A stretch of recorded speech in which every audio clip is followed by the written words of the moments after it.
والسلام عليك يا حبيب الله والسلام عليك يا رسول الله الصلاة والسلام عليك يا حبيب الله أمين رسول দেখো নীরের টুকরা পড়েছে সেই নূরেতে শিখতে হাওয়া মারিয়াম এসেছে হাজরা এসেছে ফেরেশতা কুল এসেছে সালাতু সালাম পড়ে তারা নূরকে ধারণ করেছে সবার আসসালাতু ওয়াসসালামু আলাইকা ইয়া রাসূলুল্লাহ আসসালাতু ওয়াসসালামু আলাইকা ইয়া হাবিবাল্লাহ আসসালাতু ওয়াসসালামু আলাইকা ইয়া রাসূলুল্লাহ আসসালামু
জানতে চাও কোরআন দেখো, কোরআনই হলো আমার নবীর জিন্দেগি, নবীর আদর্শ।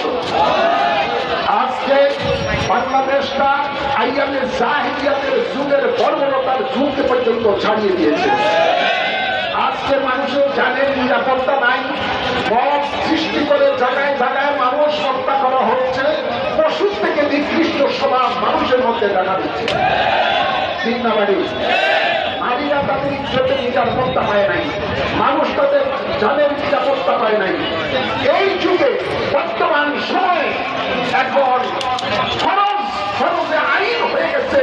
এই যুগকে যদি সোনালী যুগে পরিণত করতে হয়, এই যুগকে যদি শান্তির দেশ হিসেবে যদি দেশকে বানাতে চান, তাহলে দয়াল নবীর আদর্শ মোতাবেক সমাজ ও রাষ্ট্র গঠন ছাড়া বিকল্প কোনো পথ নয়।